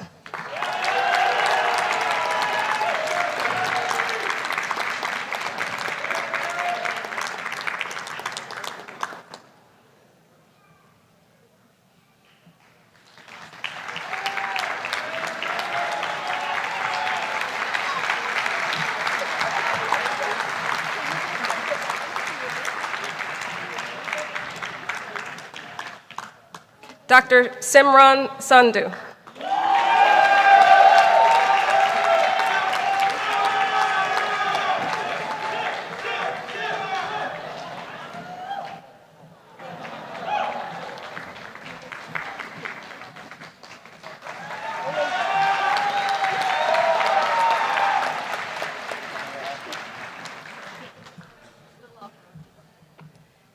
Dr. Sebastian Baggio Santos.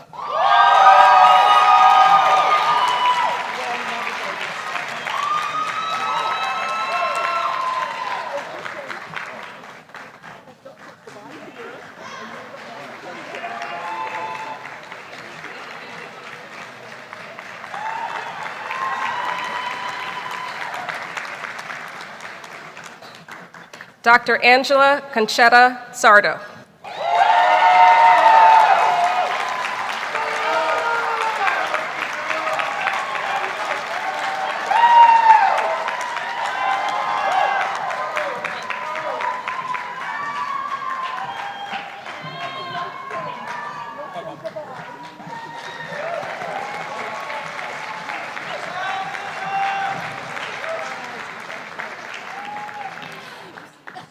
Dr. Ashley Sauce Schmidt.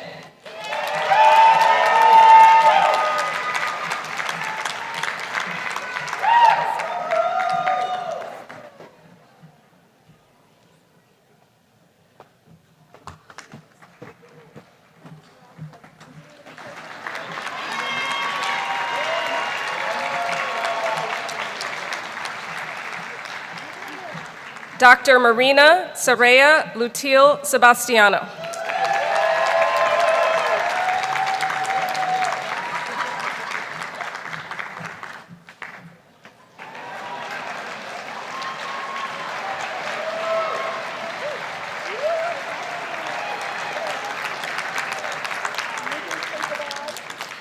Dr. Inda Lakshmi Sini.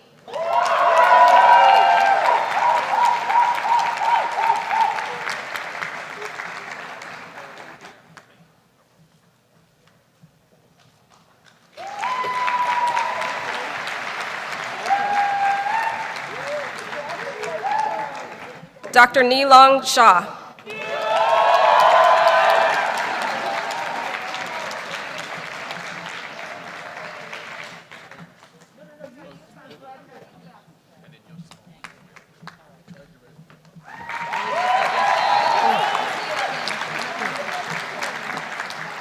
Dr. Hewitt Gedlu Shawarega.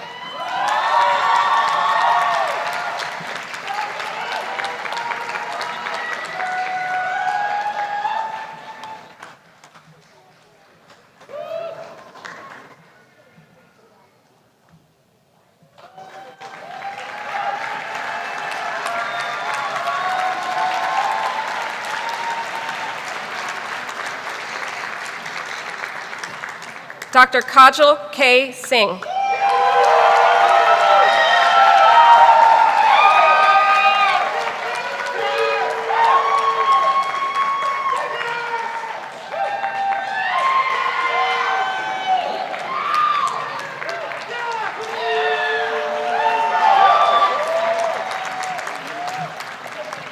Dr. Marisol Solis.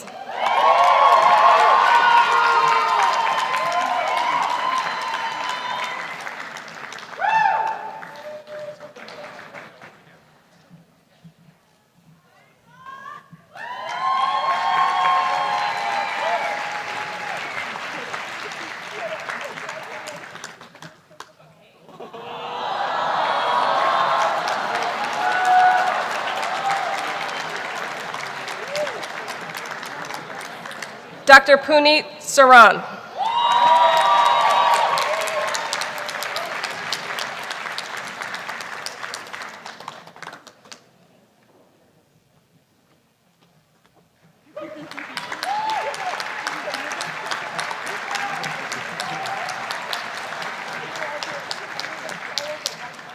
Dr. Sunya Sahil.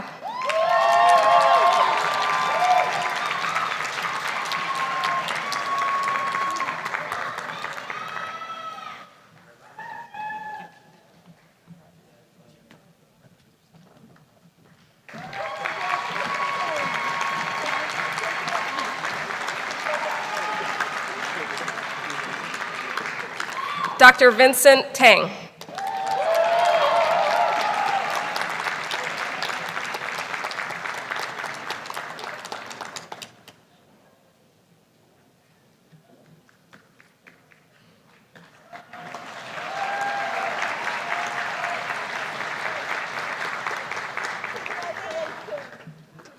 Dr. Diego Xavier Torres.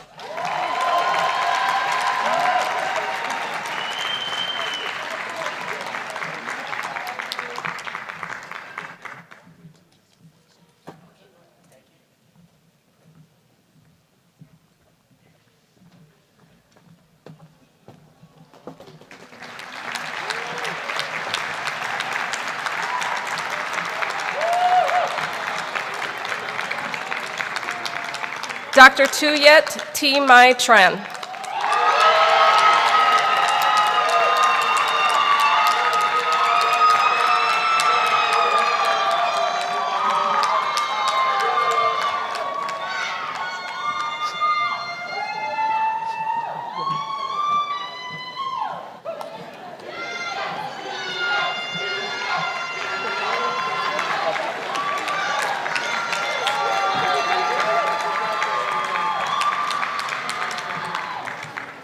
Dr. Amy Zai.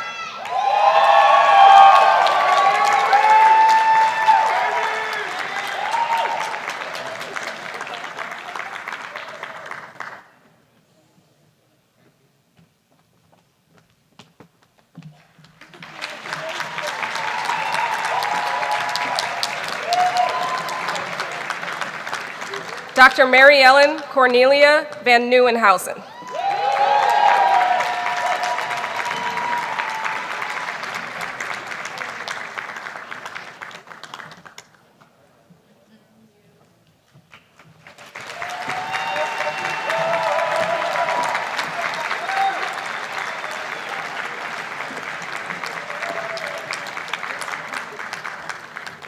Dr. Cao Hua Bang.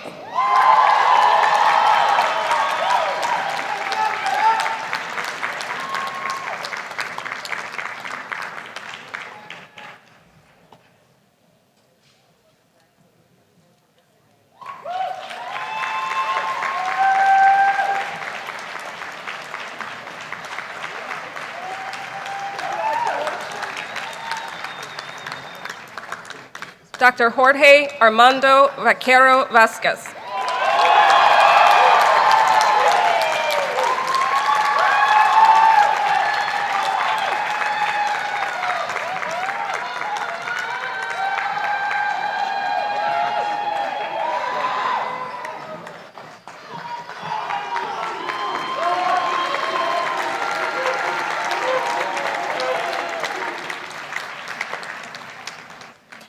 Dr. Anandita Varshnea.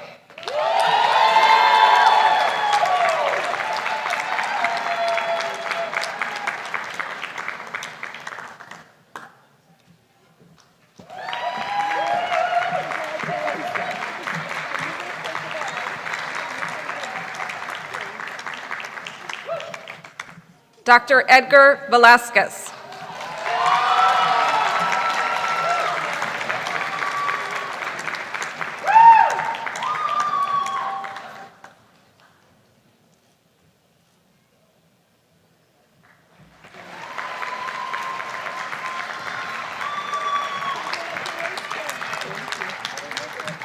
Dr. Harjot Virk.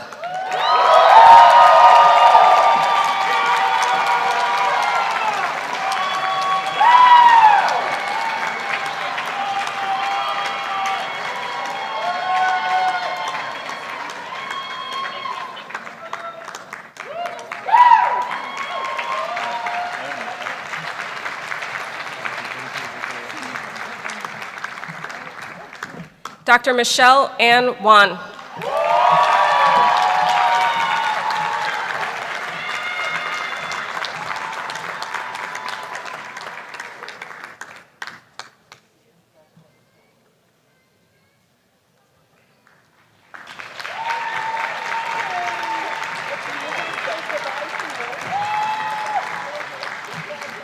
Dr. Lindsay Catherine Weber.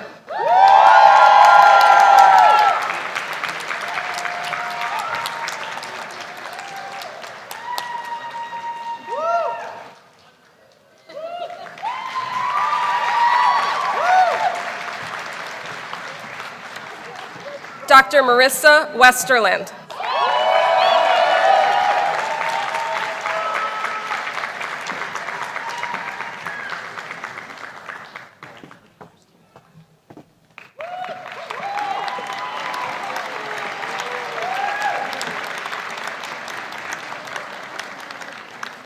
Dr. Jacqueline Williams.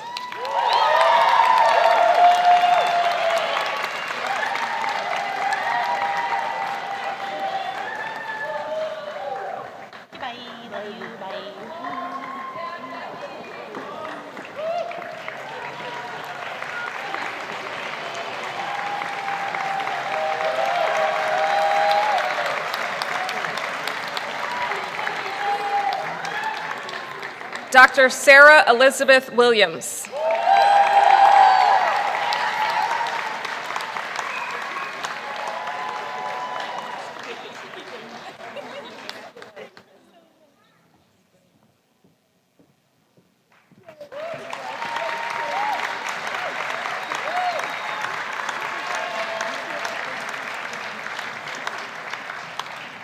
Dr. Tyler Wilson.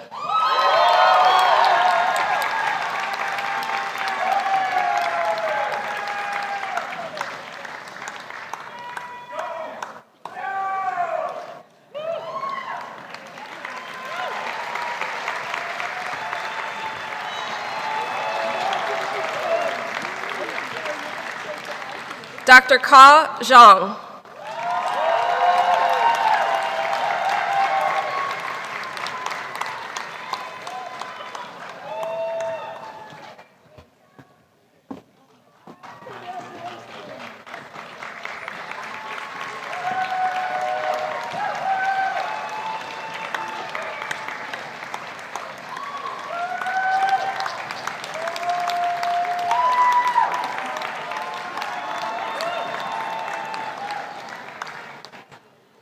Dr. Wendy Yam.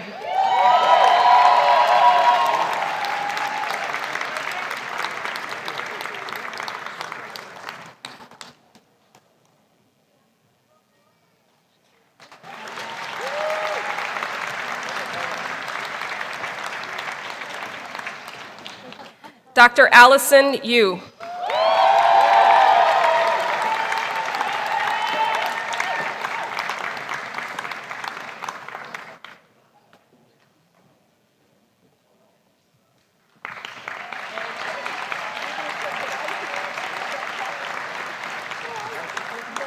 Dr. Haroon Zithi.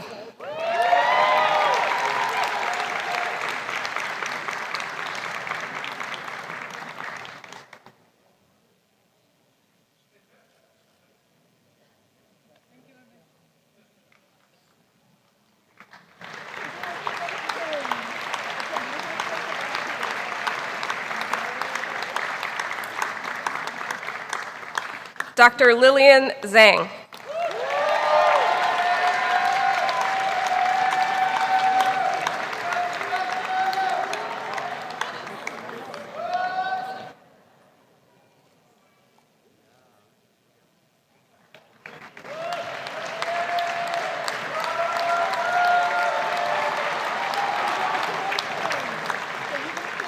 And Dr. Anastasia Zelahotseva.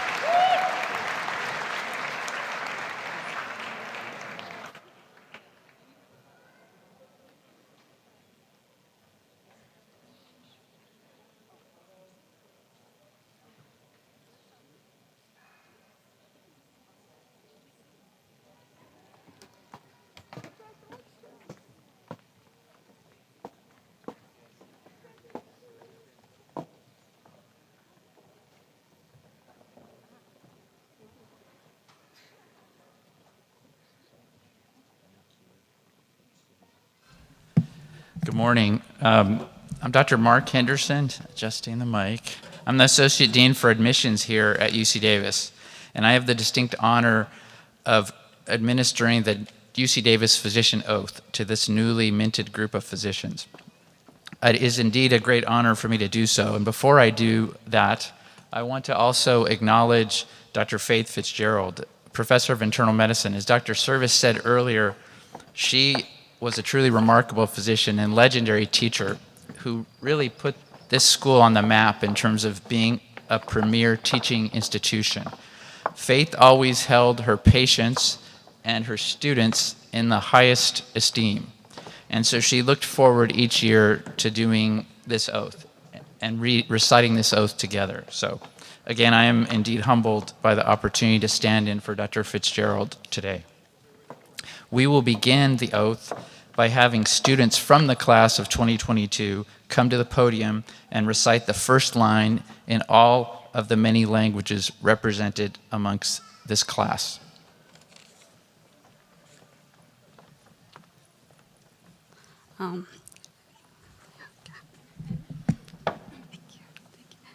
Gikoyo, that's the language I am speaking. Nie reu, kuana ate nidamu kirwo, retanirere ria origitani.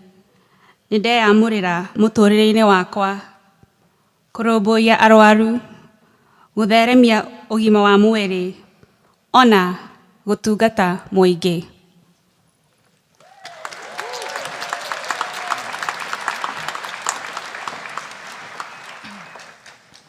In Spanish, ahora que soy admitida a la vocación del médico, prometo solemnemente consagrar mi vida al cuidado de los enfermos, a la promoción de la salud y el servicio de la humanidad.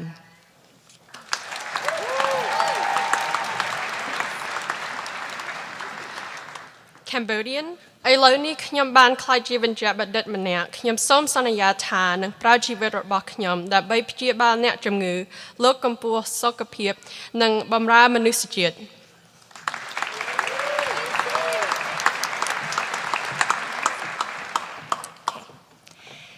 In Turkish, hekimlik mesleğinin bir üyesi olarak kabul edildiğim şu anda hayatımı hastaların bakımına, sağlığın iyileştirilmesine ve insanlığın hizmetine adamaya söz veriyorum.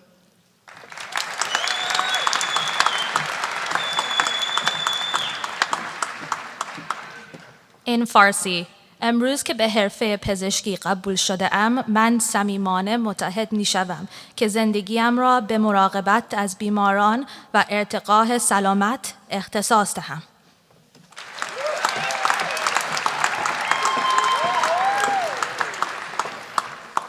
In Mandarin, 现在我们接受了医生的崇高使命，我们郑重承诺，将奉献我们的生命去照顾病人，促进健康和服务人群。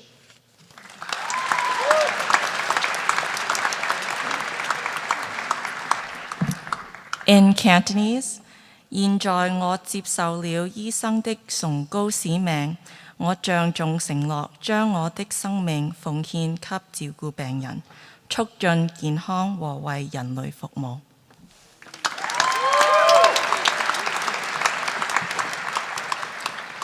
In Korean, 이제 의사의 부름을 받음으로써 저의 인생을 환자들의 삶과 또 건강 그리고 인류의 봉사를 위해 기여할 것을 서약합니다.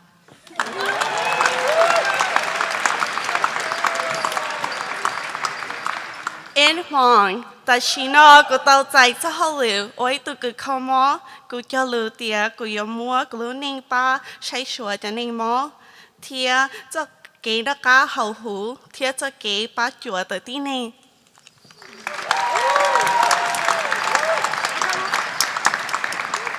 In Amharic, ወደ ሕክምና ዓለም ስቀላቀል ሰዓትና ጊዜ ሳልመርጥ በጤንነት ችግር የሚሰቃዩትን ማንኛውንም የሰው ልጅ ትዕግስት በተሞላበት ርኅራሄ ያለምንም አድሎ ለማገልገልና የሕክምናውንም ጥበብ አቅሜ ፈቀደውን መጠን በምርምር ለማሳደግ ዛሬ በእግዚአብሔርና በእናንተ ፊት ቃል እገባለሁ።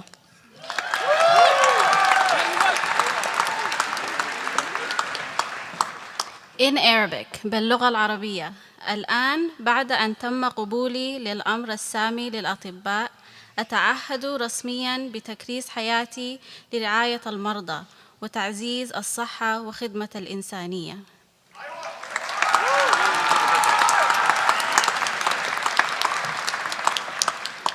in Armenian. Անդունվելենք բժշկի բարձր արվեստին եւ ես հանդիսավոր խոստանում եմ ձոնել կյանքս այս կոչմանը խնամել հիվանդներին նպաստել առողջությանը եւ ծառայել մարդկությանը եւ երկար քրնդին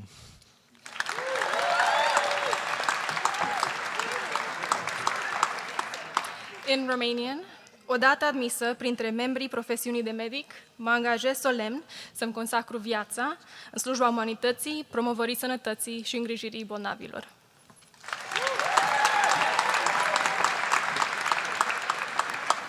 In Persian, اکنون با پذیرفته شدم در والای پزشکی لطماً متریدد می شوم که زندگی خود را برای مرگره بعد از بیماران بگذرم همراه با جادو چای نبات.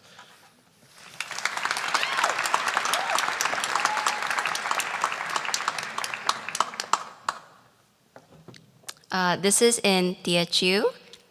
Hiện tại ua chép siêu liao, uy sinh xiang cui gai xe mía, ua đông tia sinh lip, chàng ua gai xe mía, hong hiang, trao gu bè năng, chok kiang khang, ua uy năng, uy học bú.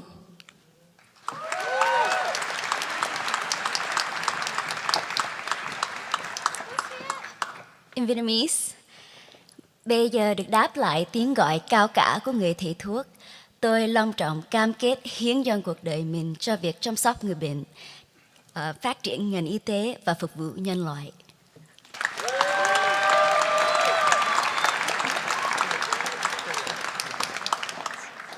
In Russian, и сейчас, получив высокое звание врача, я торжественно клянусь посвятить свою жизнь заботе о больных, укреплению здоровья людей и служению всему человечеству.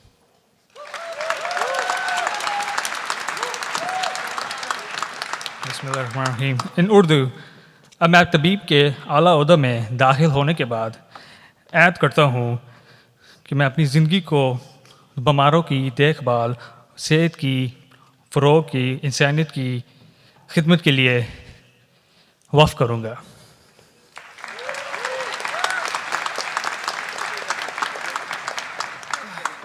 This is in Hindi. अब मैं doctor बने जा रहा हूँ। मैं शपथ लेता हूँ कि अपना जीवन रोगियों की सेवा में और मानव जाति के स्वास्थ्य संबंधी कार्यों में अपना कर्तव्य पूरी तरह से निभाऊंगा।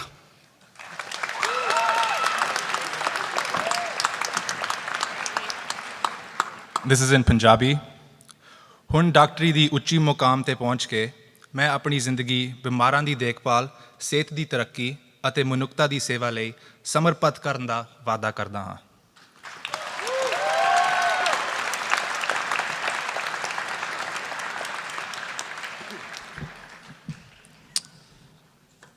We will now continue the oath in English. Will the new doctors of medicine please stand?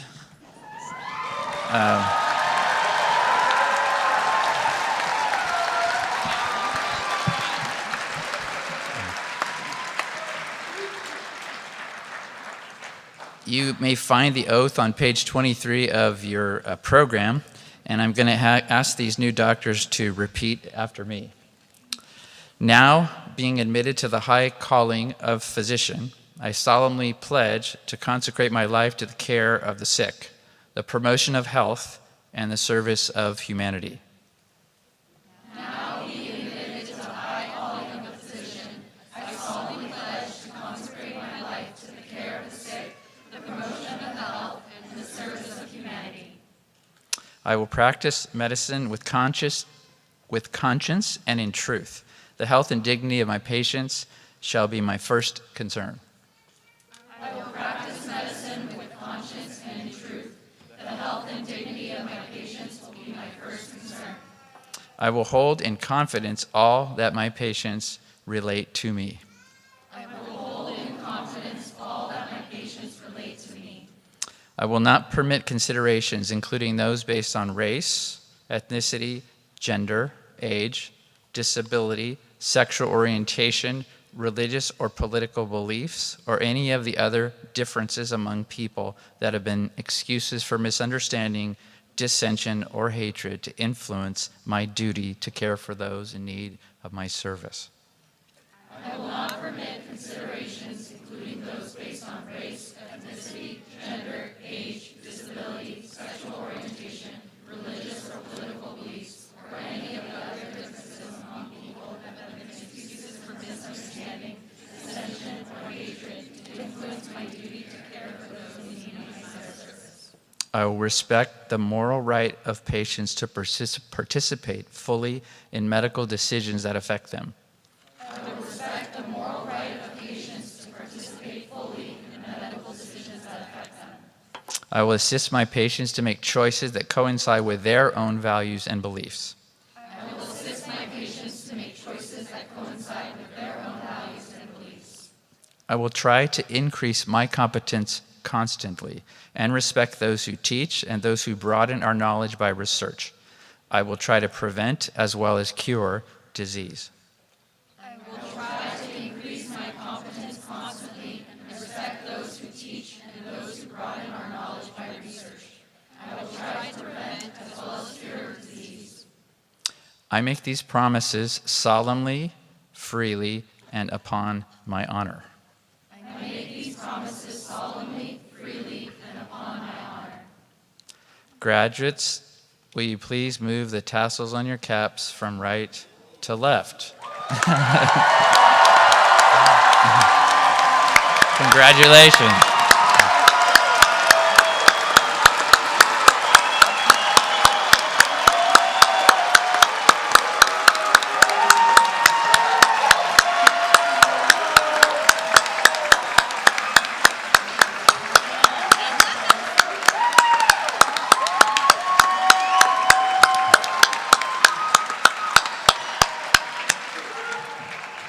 Dr. Service.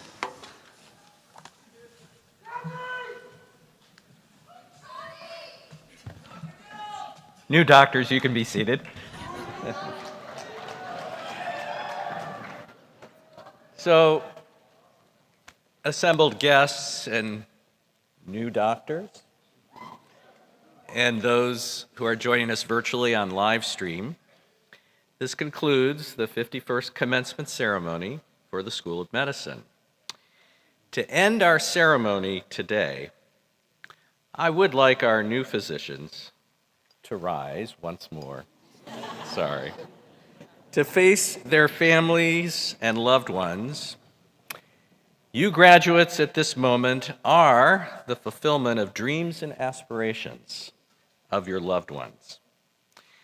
I invite you to again thank parents, husbands, wives, partners, significant others, relatives, friends, and new this year, pets,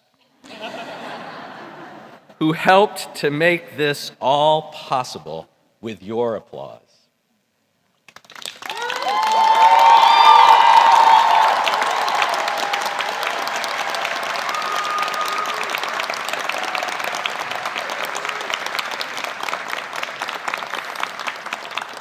And now, everyone, please join me in congratulating once more our graduates with a thunderous round of applause.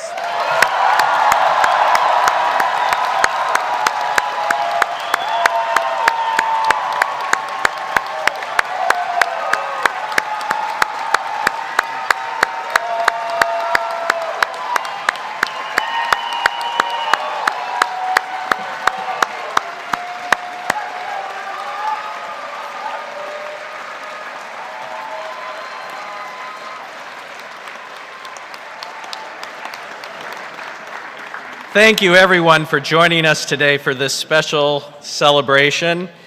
Please remain seated until the academic recessional has fully exited the hall.